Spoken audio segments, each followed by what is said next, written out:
વ્યાજનું વિષચક્ર આ શબ્દ સાંભળ્યો હશે. વ્યાજે રૂપિયા લઈ અને વ્યક્તિ વહાણ પણ લઈ લે એવી એક વાત હતી.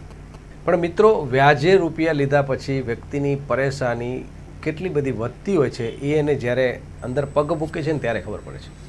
આજનો મારો જે આ એપિસોડ છે એનો માત્ર એક જ ઉદ્દેશ છે કે જો તમને જરૂરત ન જણાય અને જો ચાલી શકતું હોય તો તમારે વ્યાજે રૂપિયા ન લેવા જોઈએ. નંબર 1, આગળની વાત આપણે કરશું.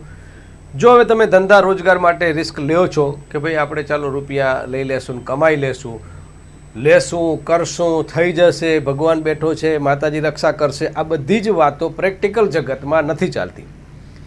એટલે એક વસ્તુ કાન ખોલીને, મગજ ખોલીને, આંખ ખોલીને એ વિચારી લેજો કે પછી જ્યારે એકવાર રૂપિયા લઈ છીએ ત્યારે બહુ જ મીઠા લાગે છે, પણ એ જ જ્યારે હપ્તા ચાલુ થાય છે, પછી એનું વ્યાજ ચાલુ થાય છે, ત્યારે આપણે એમાં ખૂબ મોટી વિકટ પરિસ્થિતિમાં ફસાઈ જતા હોય છે. આપણે નહીં, પણ તમે વ્યાજે જેની પાસેથી લ્યો છો ને એ વ્યક્તિ પણ ફસાઈ જાય છે. એટલે કે વ્યાજે લેનાર અને વ્યાજે આપનાર બંને જણા ફસાય છે. આજે વાત કરવી છે પોરબંદરના હિરલબા જાડેજા વિરુદ્ધ વ્યાજખોરીની ફરિયાદ નોંધાઈ છે. વધુ એક ફરિયાદ નોંધાઈ છે એમ કહેવાય. ફરિયાદીએ વ્યવસાય માટે 75 લાખ રૂપિયા પોરબંદરના હિરલબા જાડેજા પાસે લીધા.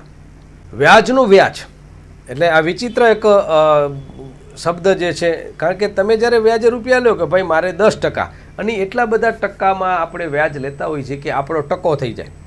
આજે લાખ રૂપિયા તમે લ્યો કે ભાઈ કેટલા, તો આપણે બેંકમાં તમે લેવા જાઓ તો એક મામૂલી એનું વ્યાજ હોય, પણ જ્યારે તમે ખાનગી વ્યક્તિ પાસેથી લ્યો છો ત્યારે એ તમારા પુઠ્ઠા તોડી નાખે એટલું વ્યાજ એ વસૂલ છે. એટલે શક્ય હોય તો વ્યાજે રૂપિયા લેવા નહીં, અને જો વ્યાજે લેવાના હોય તો બેંક યા તો પછી જે કાયદેસર જે ધિરાણ કરતી હોય એવી સંસ્થા કે બેંક પાસેથી રૂપિયા લેવા જોઈએ. ખાનગી સંસ્થા, ખાનગી વ્યક્તિ પાસેથી વ્યાજે લેશો એટલે તમને મોટું જોખમ થશે. એક તો આર્થિક, બીજું માનસિક, કારણ કે તમને ટોર્ચર કરશે. તમને ઉપાડી જવાની, તમારા દીકરાને ઉપાડી જશું, તમારી દીકરીને ઉપાડી જશું, તમારી પત્નીને ઉપાડી જશું. આ લોકો જે છે ને આવી ધમકી આપવા માંડશે. એટલે માનસિક તમે ટેન્શનમાં. ત્યારબાદ શારીરિક, કારણ ક્રિમિનલ હોય છે એ લોકો, અને એટલે એ તમને હુમલા પણ કરી અને શારીરિક ઈજા પણ પહોંચાડે, તમારા હાથ પગ પણ ભાંગી નાખે. તો શારીરિક, માનસિક અને આર્થિક આ 3 રીતે તમને જોખમ થઈ શકે છે જો તમે ખાનગી કોઈ માથાભારે વ્યક્તિ પાસેથી રૂપિયા લ્યો છો વ્યાજે.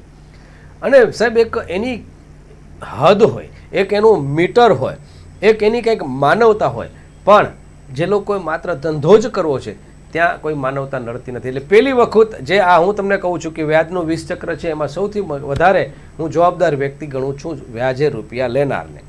નંબર 2, વ્યાજે આપનાર, જે ખરેખર ગેરકાયદે છે. એક ફરિયાદીએ જે હિરલબા જાડેજા વિરુદ્ધ ફરિયાદ નોંધાવી છે, એમણે કહ્યું કે હું 75 લાખ રૂપિયા એમની પાસે વ્યવસાય માટે લીધા.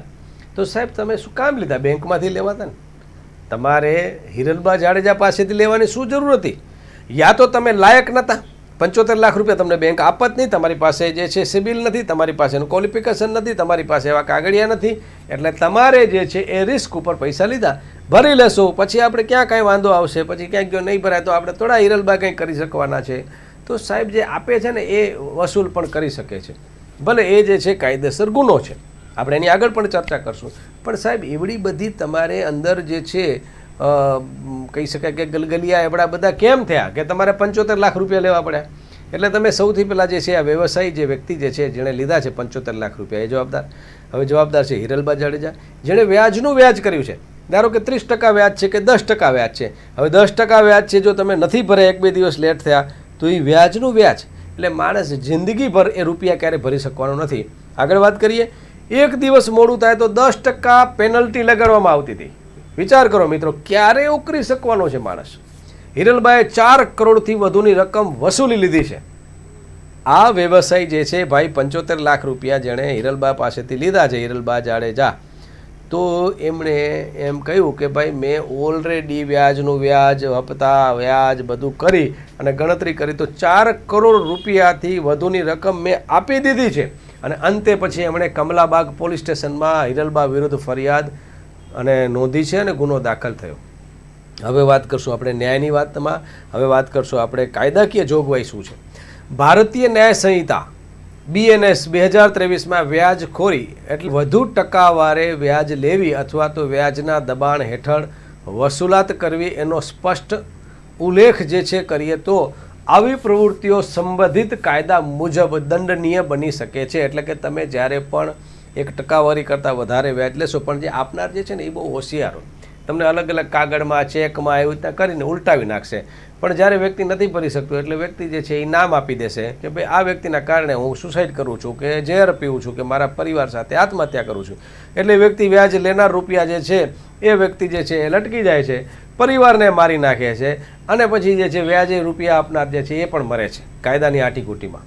એટલે આ બધા ધંધા કરવા કરતાં ભાઈ અડધો રોટલો તમને મળતો હોય તો અડધામાં રાજી રહેવું.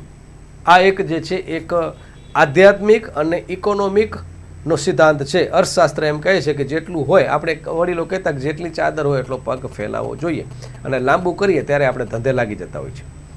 તો આવી પ્રવૃત્તિઓ સંબંધિત કાયદા મુજબ દંડનીય બની શકે છે.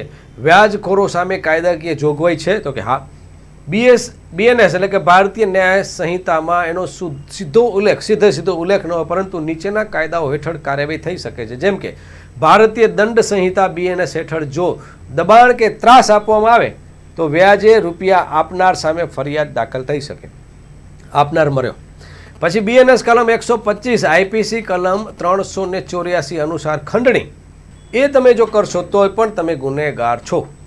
જો વ્યાજખોર કોઈ વ્યક્તિ પાસેથી ડર, ભય કે દબાણથી પૈસા વસૂલ કરશે તો એ પણ ગુનેગાર સાબિત થશે. અને પૈસા જ્યારે વ્યક્તિ પાસે નથી, વ્યાજે લેનાર પાસેથી, અને ભીખું થઈ ગયો છે, પૈસા બધા ધંધામાં ડૂબી ગયા છે, એટલે એની પાસે પૈસા નથી, એટલે વ્યાજે આપનાર વ્યક્તિ જે છે એ શું કરશે?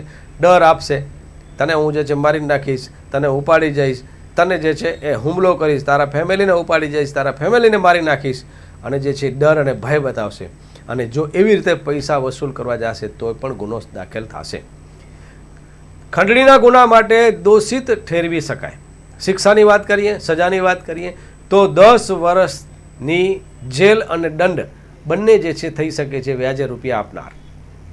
BNS કલમ 121 IPC કલમ 341 અનુસાર બળજબરીથી રોકવું એટલે કે wrongful restraint અનુસાર કાયદાકીય કાર્યવાહી થઈ શકે. જ્યારે વ્યાજખોર કોઈ વ્યક્તિને અટકાયત કરે, ગેરકાયદે એને ગોંધી રાખે, એને ઉપાડી જાય, અપહરણ કરે તોય પણ જે છે એના ઉપર ગુનો દાખલ થશે. સજા શું છે તો કે 1 મહિના સુધીની જેલ અથવા તો દંડ.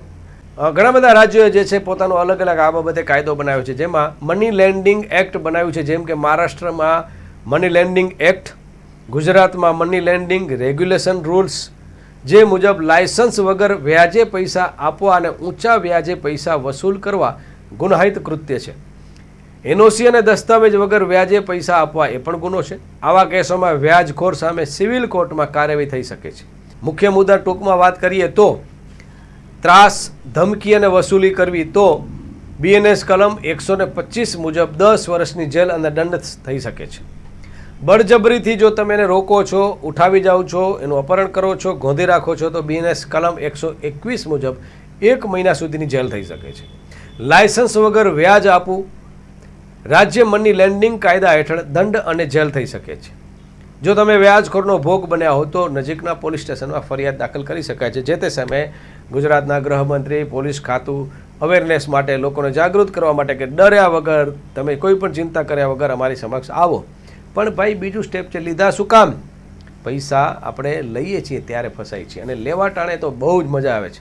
પૈસા જ્યારે વ્યક્તિ વ્યાજે લેવા જાય છે ને ત્યારે એની ચહેરા ઉપર રોનક આવે છે, પણ માત્ર રોનક એક જ દિવસની છે. બીજા દિવસથી એનું જે છે એ ચક્ર ચાલુ થઈ જાય છે, અને એ વ્યાજનું ચક્ર ક્યારે 20 ચક્ર બની જાય છે ને ખબર નથી પડતી, અને ઝાડમાં આખો પરિવાર ફસાઈ જાય છે.